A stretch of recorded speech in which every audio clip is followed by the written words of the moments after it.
There's a list of like 40 plus symptoms that are associated with breast implant illness. They are going to wreak havoc on your body. It's just a matter of when. It's not a matter of if. When you go into the surgeon's office, they're not like, hey, here's the black box warning. You want to educate yourself before you consider doing this. It's more like, no, you know what? Yeah, your breasts look a little flat. Let's go ahead and schedule your surgery. That's unfortunately what a lot of women are facing when they go into these surgeons' offices, is they're not getting the full informed consent, because if they did share all the information, they wouldn't be in business probably. Well, hello, Queen. Hey, it's so good to be here. Thank you so much for having me. Oh my gosh. All right. Well, let's get into it. Did you know that when you were getting your breast implants, years ago, and I'm gathering maybe over 10 years or something like that, did you know that there was ever an idea in your mind that it would turn out to be the way that it shaped for you? I really had no idea. I mean, I was 18, on the brink of 19 at the time. I was really wanting these implants to just feel more womanly and to feel more balanced in my body. And I just thought it was going to give me that extra boost of confidence to really feel more like a woman. And I was like, I don't want to go my whole life not knowing what it feels like to have breasts. That was kind of really, it was, I was very much feeling very insecure about my like size A chest and really wanted to experience something different. And so at the time I went in, at the time, what they told me was, there's a couple of different risks involved. There's a rupture that can happen, which is where it ruptures inside of you.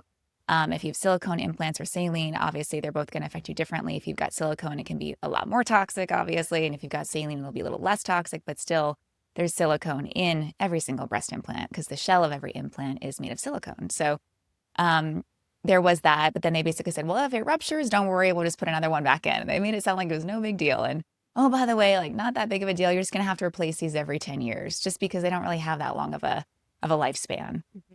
And these should have been like big red flags for me at the time, but I was young and my mom didn't really know much and there wasn't a lot online. Like this was before the internet was really big. And so we really didn't have a lot of access to information. And even if we did, the information that's available now, still, there are no long-term safety data studies on breast implants. So there's still a lot of missing links. And then the data that is there out there is funded by the companies that make the implants. So it's just, And there's some big companies. yeah, and they're making billions of dollars, So it's like there's a lot of conflict of interest in this industry. As you know, in general, in big pharma and like Western medicine, there's a lot of conflict of interest in the business. But with all that being said, I didn't know. And so that's part of why I speak now, is like, it's important to make informed decisions and to have informed consent when you sign on to do something as big as putting foreign objects in your body and trusting and hoping that you're going to be okay, And I don't think a lot of women, even today, know what the risks are involved. Well, yeah, and it's interesting because you think that, like, even when my mom, she had breast cancer and she had to have a double mastectomy. Right. And I think I want to say maybe I was 14 or 13 at the time. And maybe I was younger than that. Maybe I was younger.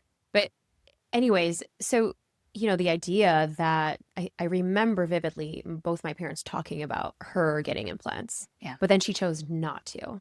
And I just remember Thank seeing God. her Yeah. scars, of like, and it was just, I'm a almost teenage girl at that time, or like a tween. And I'm like, Mama, what are these like stitches around your chest? You don't have like, where are your nipples? And I remember it was such a thing, and she was just that was just who she was. I mean, of course she got sick again. But I know that people in her healing circle, that was a thing that they would just, they would do the double mastectomy. Yeah. And I think now it's a routine procedure if you have the gene, the BRCA gene. There are those procedures where you'll take that out, or you'll take your real breasts out. Right. To prevent you getting breast cancer, then you'll put the implants in. That's just like a swap, like let's go out and in. So Yeah. what is breast implant illness, and what was your experience with it? So breast implant illness, the reason why it's kind of hard for people to grasp nowadays is that it's a collection of a lot of different symptoms. It could be autoimmune-like symptoms. It could be anxiety, depression, your hair is falling out, you're dealing with chronic fatigue, your digestion, you're not able to digest food. There's so many symptoms. There's a list of like 40 plus symptoms that are associated with breast implant illness. a lot of women who have breast implant illness have like 20 of these symptoms. And Mm. they've gone to all different types of experts and doctors trying to figure out what's wrong with them, but they don't know. And these doctors don't know that the root cause is actually the implant. The implant is actually causing a lot of this havoc because of all the inflammation it's creating and the toxins leaking from the implants. It's all festering from there. And so they're trying to treat all the symptoms, but the root is still not being touched. And so my experience of breast implant illness, I had my implants for 18 years and 18 years. Oh, wow. so from age 18, 19 to 38 when I And explanted. you didn't do what they said. I didn't. So I was terrified to go under the knife again. And so I didn't course. go in and get mine replaced, which I should have done. And that's my bad, definitely on me. But there are women who get sick after a year of having them. So it really just depends on, I think, your immunity, your body, your genetics, like whether you get sick quickly or not. I do strongly believe from my experience now that, and from talking to so many women and doing so much research, that they are ticking time bombs and that they are a foreign object that are full of toxins, 40 toxins and heavy metals. Like they are going to wreak havoc on your body. It's just a matter of when. It's not a matter of if. And so in my experience, I was just after, the 10-year mark, I'm like, oh, this is great. I've had no issues. Like I must be one of the lucky ones. Because I had friends who had gone through breast implant illness and they're like, Amber, they're warning me like, Amber, just think about this a little bit more. Like you don't want to go through what I went through. Think about this. And I'm like, yeah, whatever. And I'm like, I'd even sell my friends on breast implants. I was like, I think these are amazing. They make me feel so great. Yeah. And one of my closest friends got implants because I was kind of sold her on them. And she ended up explanting 6 years later after I did. But my symptoms started after I went through pregnancy, postpartum. I was a year postpartum. I had just finished breastfeeding. Thank God I was able to get through breastfeeding. But shortly after that, I started to experience really intense anxiety and depression. And I was thinking, oh, maybe this is like postpartum anxiety and depression. Let me go talk to a functional medicine doctor and see where my hormones are at and like figure out really what's going on. And I went to this functional medicine doctor and she said, Amber, you've got markers that I associate with breast implant illness. She's like, she used to work. What does that even mean? So the markers that she found in my blood work were my blood platelet levels were really low and my lymphocytes were really high, which indicated that my body had been fighting something for a very, very, very long time. Lymphocytes are your white blood cells. Yeah. So I was, and she's like, if you had some sort of chronic or, some like acute infection or something, it would be a completely different scenario. But this is like long-term immune system attacking something for a long period of time. And she's like, this is what we see with women with breast implant illness. And I said, okay. Because at this point, I had already really intentionally thought about when I was going to do this, but I wanted to get through pregnancy, through breastfeeding and all that before I explanted. And did she do something where, did she test like they usually have like an inflammatory marker? Was that part of the Yeah, I do believe so at the time. I also had, further blood work later down the line that showed kind of my autoimmune markers. And I was very much on the path to developing full-blown lupus had I kept my implants in, because I already was predispositioned genetically to develop lupus. And they found that in my blood work. And they're like, if you had kept these in, you would have been experiencing lupus symptoms. And I was already starting, my body was just starting to shut down basically at that point. And so. And your son was a year old at the time. He was a year at the time. Yeah. So I was like, okay, I'm hoping this is it. Because if not, I'm really scared. Because what started to happen after that is it wasn't just anxiety. It then went into, I couldn't digest food. So it was like my digestion just shut down. And I dropped like 17 pounds like that within a couple months because I couldn't eat. I would try to eat food and I couldn't digest it. It would go right through me. And that would create a lot of anxiety. And I was like worried. IBS symptoms. Okay. Digestive issues. Like the food wasn't digesting and it was going right through me. Oh, wow. And I was like, I'm so scared. I don't know what's going on. And then I didn't have an appetite either. It was just like a very unnerving time. And my anxiety got to a point where I was like afraid to close my eyes at night because I was having visuals and just, my mind was in a very scary place. It was honestly like terrifying to like think about leaving the house and laying down for a nap in the afternoon. Like that level of anxiety is something I don't wish on anybody. It's like a living hell, Yeah. And then I was dealing with chronic fatigue as well. So my energy levels were so low. I just kind of felt like I was like a wet blanket all the time. And I remember because my son was 1, it was like his nanny was there for 6 hours a day. And then I had a block of like 4 hours with him in the afternoon, evening before my husband got off work. And so I would just lay around all day until my son was with me, and then I'd spend all my energy with him, and then my husband would take over when he'd get off work. So it was just like, it really, of course, challenged our marriage and all. But so I got to a point where I'd booked this surgery, but it was 3 months out, and I said, okay, let me just get through the next 3 months. And it just got worse and worse and worse as I got closer to the explant date. And then I was just praying, I hope that this is it. I hope this is the root. And it was. I mean, as soon as I woke up, I knew intuitively in my body, like I went from knowing I was dying to knowing I was healing, like a deep, intrinsic, Oh, wow. intuitive So like knowing. you woke up from the I woke surgery up and and you're like, went, oh, I mean, it's like a huge weight just lifted off of me. I mean, 18 years of having these heavy bags on your chest, on your heart chakra. It's a really big energetic imbalance that happens. And I think that's something a lot of women don't really think about, but it is. It's a massive energetic imbalance that happens with your heart being covered like that. And so, man, it's like a huge weight lifts off. And then I'm like, oh, okay, wow. So that was definitely a root to what's going on. But the implants also wreak a lot of havoc on your digestive system, because of all the toxins and stuff. So they also found a lot of SIBO and candida in my gut, and wow. a ton of heavy metals in my system. So I've been over the last couple of years detoxing and doing stuff to work on that stuff. But that's all created from the inflammation and the toxins that come from the implants. So Wow. Okay, so let's talk about the explant process. For somebody watching this and is like, whoa, oh my goodness. yeah. Okay, she's speaking some word. How, can anybody remove it? I can only imagine if you're saying, the system wants to keep you doing the same thing. Yeah. So are there specific doctors, surgeons? I mean, obviously the surgeons, but is there like is there a group now that specializes in explanting Yeah. women, or BII? Is that where you go? Like if somebody is watching this now and it's like, all right, what's my next step? Like Yeah. what do I do? Yeah. So I started out by looking at, there's a couple big Facebook groups with hundreds of thousands of women in them, because unfortunately this stuff is censored heavily on social platforms as well, because big pharma, is Yeah, very let's talk about that. influential. Yeah, because they don't want you So to do they don't that. want you to do that. So as you know, in kind of modern day social media, it's like if you're speaking any level of truth, you're going to be censored to some degree, especially around this sort of stuff. And so unfortunately, there are a lot of hashtags and people doing a lot of work on this, but it's being buried on social platforms. But there are two huge Facebook groups full of women that are sharing their BII stories and supporting each other. I'd highly recommend going to those So groups. BII stories, okay, in those groups. Yeah, and there's also a couple great websites that talk all about breast implant illness, that share all the symptoms, all the toxins in the implants. Like it lists all the implants and what type of issues typically come with those implants, what implants are recalled, all sorts of stuff like that. Lots of data is also available for you to see, why they have black box warnings now. And, the fact that it has a black box warning, but What is a no black one, box warning mean? it basically means that it can create cancer and autoimmune diseases and potentially death and like all these things, right? It's like a cigarette warning on the. Exactly. But you'll never see that because you don't see the box that the implants come in. So it's like, again, it's a lack of informed consent.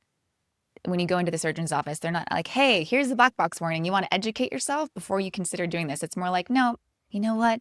Yeah, your breasts look a little flat. Let's go ahead and schedule your surgery. That's unfortunately what a lot of women are facing when they go into these surgeons' offices, is they're not getting the full informed consent, because if they did share all the information, they wouldn't be in business probably. Yeah. Yeah.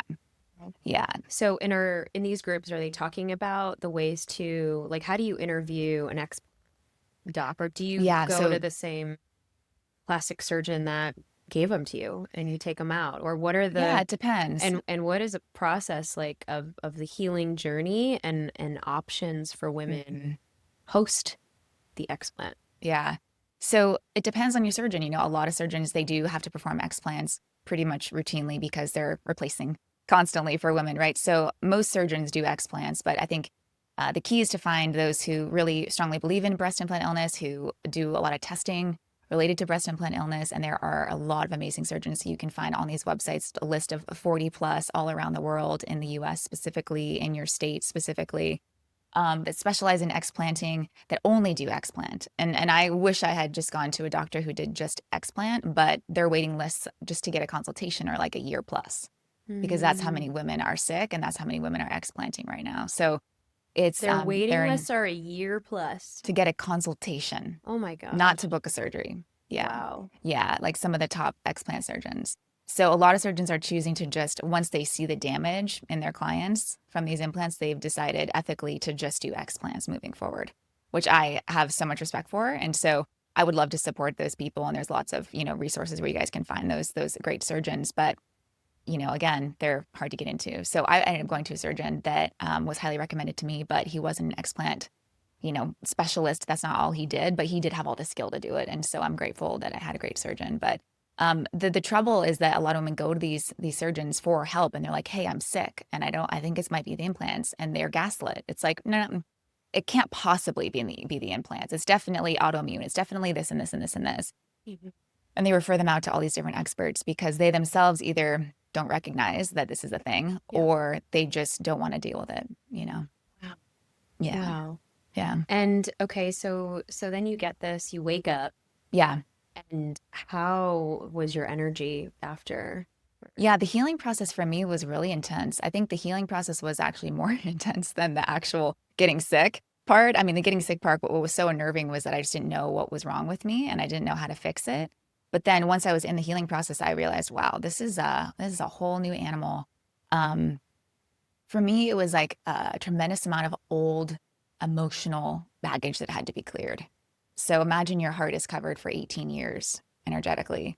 And then all of a sudden, it was like this tidal wave of old, like trauma and emotional baggage that I Hmm. hadn't felt or allowed myself to feel, or my body didn't allow me to feel, came up to be felt. Wow. So it was like an emotional roller coaster for 6 months of just like, there were days where I'm just crying for hours on end. And I'm like, okay, I just have to trust the process and let this happen. And, you go through, like, there were moments where I felt like my teenage Amber, super insecure and, just lacking so much self-worth and really wanting to be loved and valued by my partners and wanting to attract men. And so all that came up. And then my like present day stuff around like, okay, I'm with my husband. I'm trying to be intimate with my husband, but it feels like a huge part of me is gone and I don't feel sexy or confident in my skin yet. And so it was bringing up all sorts of intimacy stuff with my husband at the time. And it was just like, a lot of different layers basically were coming up. Wow. Yeah. Wow. Yeah. Well, and also the new part of you that for 18 years Correct. had this look, Right. and now I don't know what's the physical healing like after. Yeah. Is it like just two, kind of like dug in holes? I mean, I'm so visual, so I'm just imagining like Yeah. a, a, a cavitation, or I Yeah. don't know how do they Exactly. like stuff anything in there? Like, what do they Yeah, do? great question. So it depends. Like for me, I didn't have a lot of tissue because I was so thin. I was so underweight because I was so sick. For other women, they might go in and have explant and they still have a lot of breast tissue left. And so Mm, they take their implants out and they still look like a great B cup, C cup, A cup. They look like a full cup. For me, because I'd gone through breast feeding and also I was so thin and sick, like I didn't have much tissue. And mm, so when they took my implants out, I went from being a 34D to basically an A mhm. overnight. And I was very concave and it was really loose and saggy. Now that changes over time, of course, and your body does contract back and you do have some plumping that happens. But it's learning to accept my body as it is right now. That's Yeah. my work right now. But for the healing process, it's depending on where they do the actual incisions, like mine are under here. They're big, long scars. Sometimes they go through the armpit, they go around the nipple, kind of depends on your surgeon. Um, but the healing process can be relatively quick. I mean, explant is because they're taking them out. It can be a quicker process. Mine were under my pec muscles though. And Mhm. so there was a lot more muscular healing that had to happen. And so like I couldn't lift weights for 6 months basically. 6 months. Wow. Yeah. So I couldn't lift anything above 10 pounds for the first, I think, month. So I couldn't carry my son. I mean, that was part of the struggle with the healing process is that I'm trying to raise a 1-year-old and I can't actually be with him. I can't pick him up. I Oh can't my hold him. I gosh. can't cuddle him like because he's, sitting on my chest or on my drain because I also had drains for about 12 days afterward because all the fluid has to drain out of um the cavities. Mhm. And so you have these drains that you wear that actually just stick out from the side of your body and they're attached to your bra. And yeah, it's a wild experience. But once they're out, you're like, hallelujah. The drains are out. But then yeah, it takes a while. It takes a while to heal. But it's not compared to other surgeries, I don't think it's as severe, as like a knee replacement or something like that. But it's still a lot of recovery, and because it is your chest, and you do a lot with your chest muscles. Of Yeah, course. yeah, So you have this new identity now right. without your lens, Hmm. and now you are going through a divorce. Yes, yes. How is that? Yeah, I think what's so fascinating, I've talked to other women about their breast explant process, and what happens is energetically, you go through such a huge shedding process, right? You're shedding this inauthentic part of you, this false sense of confidence, this kind of shield around your heart, right? You're shedding this and you're stepping into a fully heart opened, authentic person for the first time in maybe 18 years, right? And so it's very overwhelming, and you kind of feel like a little baby deer stepping out into the world again. Like I had like a brand new nervous system. It felt like I'm trying to get acclimated to the world again. And so what happens when you shift that much energetically is the people in your life, the people that you've attracted when you were in that chapter, no longer maybe are in alignment. Oh, And wow. so I lost friends. I also, my husband and I came, we just, over the last 2 years, it just became very clear, like, we are no longer in alignment energetically. We're speaking two different languages. We've grown in super opposite directions. And for me, I was like, I just am so much more clear now on like who I am and what I want out of partnership, um, and what I want moving forward. And like now it's just like there's non-negotiables. There's like what I used to tolerate and what I'm willing to tolerate now are just night and day different. I think when you go through any sort of like health crisis or any sort of near death kind of experience, it radically changes your perspective. And you're Oh, like, I'm no longer going to wait for things to happen that I've been needing to happen for a while, when it comes to relationships, for example. totally. And so my husband and I were in coaching for 2 years before we decided to separate. And we put a ton of time and money and energy into coaching. And we realized we had to come to this place. We were fighting and fighting and fighting for the connection. And it was like, we're just running ourselves into the ground. I think we might be happier apart. And so we made that decision in December of this year.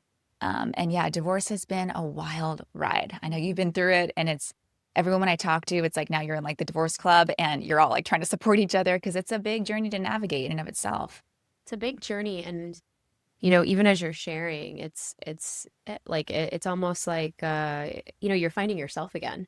Yeah, And it obviously makes so much sense that after you have this big awakening of yeah, an energetic release, right, whatever you call it, but in this right, case, for you, it was breast implants. right. It's almost the clarity that you needed to see for yourself of what's not in alignment. For That's some it. people, it could be, the friendships or the toxicity of a parent or something like That's it. that. Or maybe a business that you're like, okay, I've been trying this thing for a really long time. It's That's not it. really working. Totally. Oh, okay, I see the light now. All right, that chapter is done. So Right. it's almost like you see it. The Hmm. glasses are off. The veil is The lifted. veil is lifted, Yeah. and you get to see this new perspective. Yeah.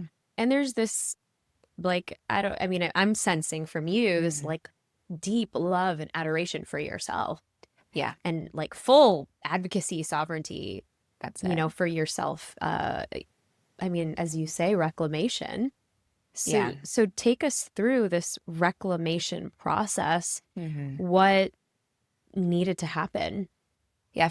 I mean, once I went through explant, it was me reclaiming the parts of me that I had so much shame around, right? Like my chest, the size of my chest. That was, I think, obviously my biggest kind of pain point in my body growing up. And I went through an eating disorder in my 20s as well. I was bulimic for 5 years. So I've been through the ringer when it comes to self love and learning how to really love myself. I grew up as a dancer in front of a mirror in competitions. My background and my history is very much around my physique. And once I got into health and wellness and was teaching and producing retreats and teacher trainings and stuff, it's like I really had to go through my own inner workings around how do I figure out how to love myself and accept all aspects of myself, not just the love and the light and the perfect aspects of me, but the shadow aspects. And so this was a huge deep dredging up through my shadow and learning how to alchemize all that old trauma and pain to be able to use that for power now moving forward. So I had to reclaim all those shadow aspects and really be open to expressing my shame and my fear. And so I've been doing that in my own way, in my own personal life, but also just in the online world, like sharing my explant journey and my breast implant illness journey was a great, huge healing opportunity for me to be able to share my journey, and hopefully it impacts and helps others, which I know it has. I get messages all the time from women saying, thank you. Because of you, I didn't get implants, or because of you, I took them out and I feel so much better, and things like that. So, and then really coming to that place after all of this healing and transformation and going, I have to choose me. I have to choose me instead of this marriage. Like it just became it was like blaring me in the face. My intuition's just like, I've been trying to get your attention for 2 years now. This is it. This is it. This is the time. And I kept fighting it and resisting it. I'm like, I'm going to make it work. I'm going to make it work. And I got to a place where like, I have to choose me because I'm no longer myself in this marriage. I've lost parts of me in this marriage. And the parts of me that really matter to my health and happiness are no longer online. And that's a massive problem. And that's Yeah. huge, Yeah. because I think that so many people in your situation would probably say, okay, like, okay, we're going to stay and we're going to stick it out for the kids, Yes. or the kid. I mean, in Yeah. your case, your son. Right. What do you say to people like that are so afraid because of optics or Yeah. because Social of what pressure. they believe that's true, because of what they grew up with, or they saw Yeah. their parents just stick it out? What advice do you have there? Yeah. I mean, I watched my parents do that. They've been together for 45 years now. And I've seen other families do that as well. And what I say is that, yeah, divorce can be very traumatic for kids, but also what can be very traumatic is staying in a household that's very toxic with a dynamic that is very unhealthy. And I just know that I want more for my son. I want him to know what love is, what a real healthy dynamic is in a relationship. I want him to know what it looks like for his mom to be really well loved and really respected, and all the things that I hope to be able to embody and show him in my next partnership, right? Whenever that happens.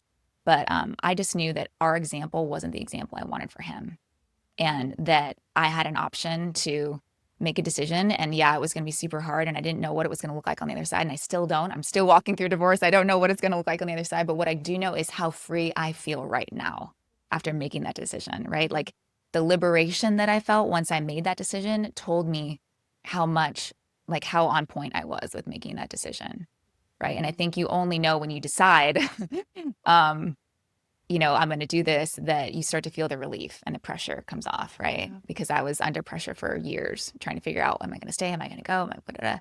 And that just drives you crazy. It just drives you crazy. And so I had to choose me. I had to choose my happiness, my future, my dreams, because it became very clear, like my dreams and my goals were not going to happen in this partnership. Like I really had to get really honest with myself. Like, do I see us being able to create my vision, or even a compromise, like collaborative vision with this person? And the answer was no. Oh, wow. And if that's not the case, then I have to really follow my heart, my soul, my intuition. The reason I'm here on this earth right now, I have to do that. Yeah. That's why I'm here, and I'll meet someone along the way who can co-create with me. But You're this already wasn't saying it. it outside. Yeah, Right. you're already saying it out in the Yeah, universe. yeah, yeah. And so for that younger Amber, Mm-hmm. what advice do you give to her now that you have been in this self-reclamation journey? Mm-hmm. Yeah, that message to her is basically like, you are so worthy and deserving of all the things that you dream, and you're limitless in your capacity to create your dream reality. But you've got to be willing to figure out how to love yourself, love and accept yourself. And that's the journey to walk. The journey is not, let me put implants in, take some more Botox, let me like get my hair done. It's no. The journey is, how can I accept me for who I am and really learn to love and express myself for who I am authentically. And that's, again, getting back to that authenticity piece, is like, I think the highest form of our self-expression is our most authentic self, but we've got to peel back all these layers of programming and trauma and things that are in the way of us really doing that and being that in our, fullest capacity. And so this has been a journey of reclamation, but also of like really stepping into who I've always been underneath all that. Yeah. And who is that?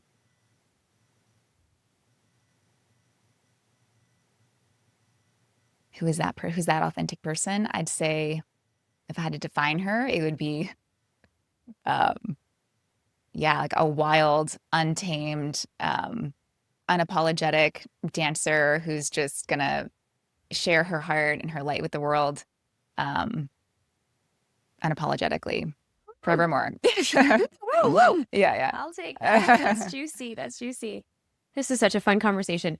We have a whole segment on spilling the chai, but before we get into that, where can people learn about your work? You do some incredible retreats. Yeah. You are helping women untame and wild themselves and get back into their true essence. So I know that you're doing a lot more of that now, which I'm so excited for. Sure. Where can we find you, connect with you? Maybe people have questions about BII. Yeah. Tell us all of the deets. Yeah, so you guys can find me at epicself.com. That's my primary website right now. And then also on Instagram, that's where I love to connect with you guys in the DMs and comments. I'm really active there. And you can see all my retreats and things like that coming up down the line as I completely am in a big rebrand right now. So That's amazing. yeah. That's amazing. Okay. So our Spill the Chai is all about just you can answer as long as you want, as short as you want. What is a practice, either morning routine, afternoon routine, evening routine that's lighting you up right now? For me, it's always dance. I mean, dance is like my highest joy and always will be. So, like the other day, I just put on one of my favorite songs that I hadn't danced to yet, but I used to sing it in the car. I had it on repeat in the car for days, and I was like, let's see what this feels like to dance. And it was so fun and so freeing. And so for me, it's just putting on a song and dancing. It brings me right into myself, my body. Connects me to my highest self, drops me into the wisdom of my body. I mean, there's nothing greater than being fully self-expressed. I think dance allows us to be fully liberated and fully ourselves.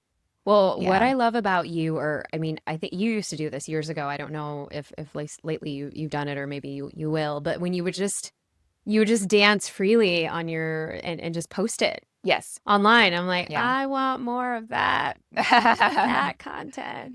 Yeah. So, Yeah. No, and I have been doing that. I do that kind of infrequently now, but yeah, it's super fun for me. No, it's so fun. It's Yeah. so fun. And then what word describes this season and stage of life? Phoenix rising, without a doubt. Mm, Yeah. Yeah. amazing. Thank you so much for sharing your wisdom and just being so bold and showing us how self-reclamation could look like, and allowing us to really love the shadow parts of ourselves. I think you do that so beautifully. And I think so many people are going to really experience that from your essence, from your truth, from your walk with life. So thank you.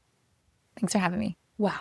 What a powerful episode. Oh my goodness. I hope you were taking notes. I was definitely taking notes. Share this episode with a bestie in your life, a girlfriend in your life, a mama in your life, an auntie in your life, someone that probably needs to hear this conversation. Maybe it's not about breast implants. Maybe it's about reclaiming parts of yourself. Maybe it's making peace with the parts that you feel the most shameful about.